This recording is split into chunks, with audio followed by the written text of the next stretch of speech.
Chosen One, how did you get here? Careful, do not touch the glow wall.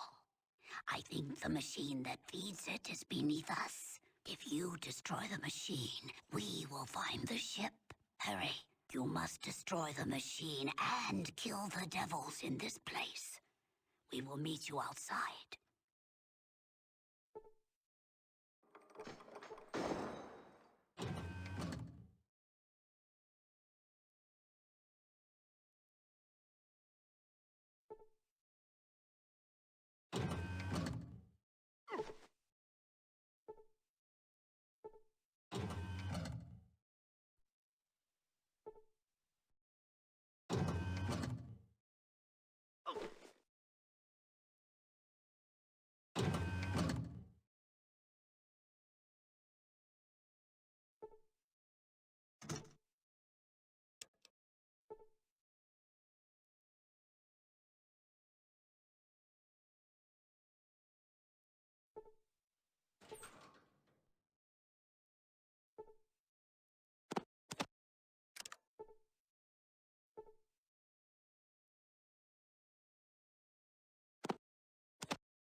Well, hello there. Glad to make time for one of our gallant troopers, but I am rather busy, so, what can the President of the United States of America do for you? I am the President of the United States of America. The Vice President is in the office outside. If you belonged here, you'd know that. Who are you, And what are you doing here?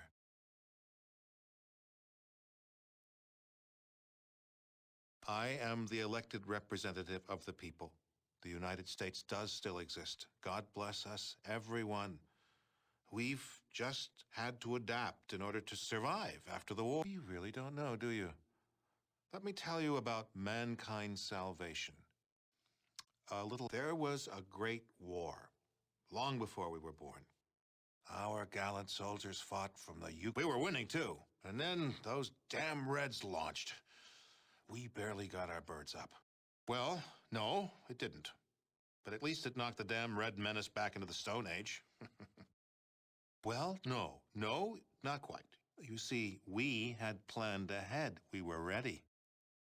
We had a number of sanctuaries that would enable the glorious American civilization to endure. This facility, the vaults, were part of the great plan. Actually, they worked almost exactly the way they were supposed to. You might call it a social experiment. The vaults were set up to test humanity. Some had not enough food synthesizers. Others had only men in them. Yet others were designed to open after only 6 months. They each had a unique set of circumstances. Vault 13 was a special case. It was supposed to remain closed until the subjects were needed. Vault 13 was an unfortunate and unforeseen accident. However, as it turns out, we needed test subjects from untainted pre-war human stock, your ancestors in Vault 13, for the project. It's almost ready. Humanity's salvation is almost at hand, and the United States of America. The only way for true humans and democracy to be safe is to cleanse the mutants from the globe. We humans will take back that which is rightfully ours. We found a research facility in operational shape about 70 years ago. A former military... Yes, the FEV virus. It was originally developed to turn soldiers into super warriors, but it failed. The warriors to turn it into a staggeringly effective killer. Any humanoid that isn't inoculated against its effects before its release. No, that's humanity's last best hope. That's what we've been working towards all these years.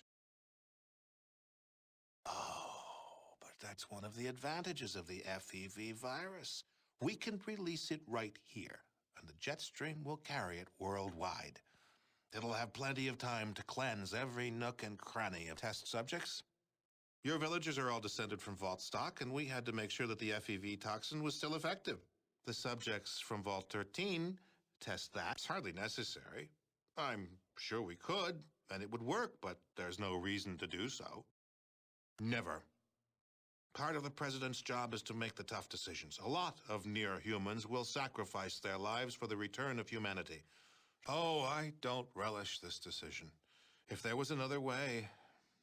But there isn't. Yes, I do. Even killing me won't help you. There's nothing you can do.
one here.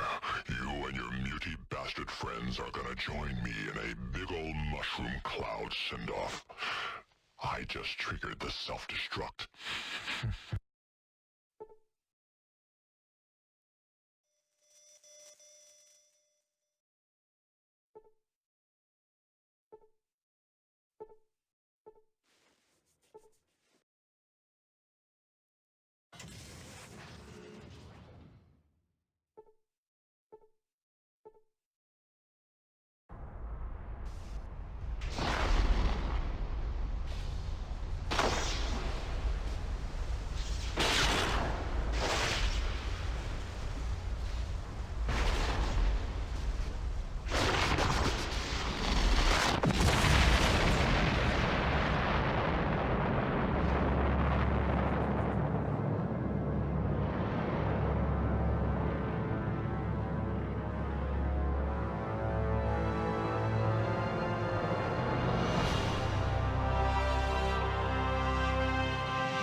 After the Enclave's destruction, the refugees of Arroyo and Vault 13 resettled, building a new community with the aid of the Garden of Eden creation kit.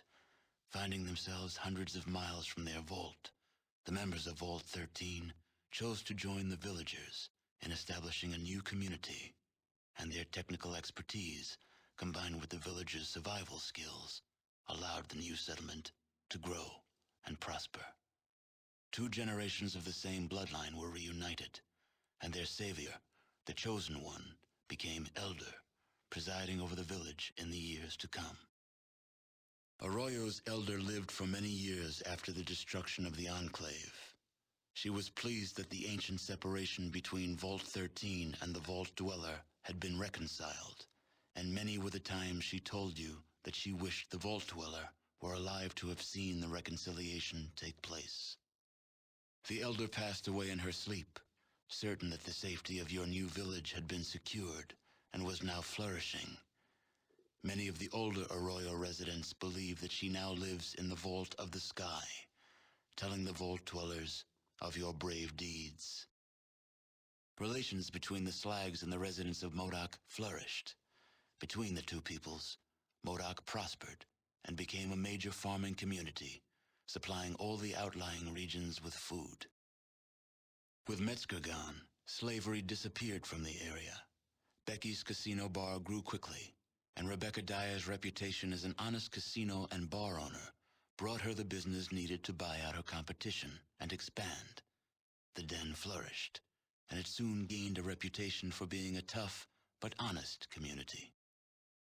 In the years following the destruction of the Enclave, Vault City continued to stagnate, choking on its own isolationism.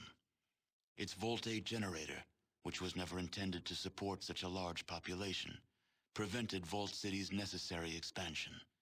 Eventually, the city was absorbed by NCR, which had spread steadily northward since its founding.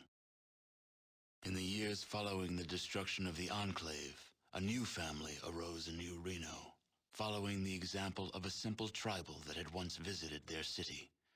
They were few in number, but surprisingly resourceful. Driven by religious fervor, they took control of New Reno and put the other families to the spear. After their victory, they sent out many messengers across Northern California, looking for their founder, without success.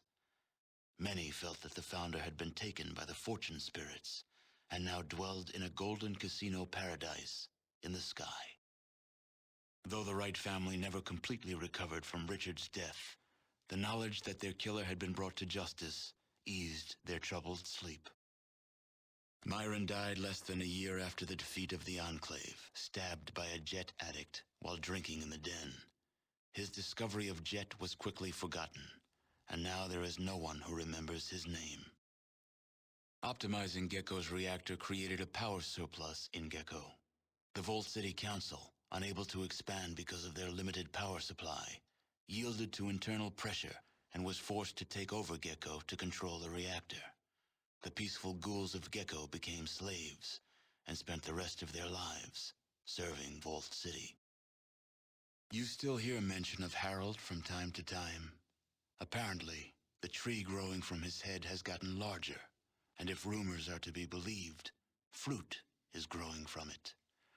The seeds are said to be remarkably tough, and several of them have taken root even in the most barren stretches of the wasteland. After Doc Johnson helped treat the miners during the Great Jet Scare, the citizens of Vault City voted Doc Johnson into the mayor's seat. Under the doctor's patient hand, Redding forged closer ties with Vault City until, some years later, Vault City annexed Redding, granting Vault City's citizenship to only 10% of Redding's population. Shortly after your last departure, the powder keg of racial tension in Broken Hills exploded. Racist humans fought against mutants, ghouls, and humans who sided with the mutants. The few survivors of the battle destroyed the mine, ensuring no one else could profit by it, and disappeared into the wastes. Inspired by your example, Marcus eventually traveled across the Great Mountains to the east, searching for other refugees from the Master's army. You never heard from him again. Your help with Vault 15 launched the New California Republic's push to civilize its neighbors. Though there were many more obstacles to overcome, the NCR now had a foothold into the northern wastes. With the support of the New California Republic, the Vault 15 squatters soon became self-sufficient and productive members of society.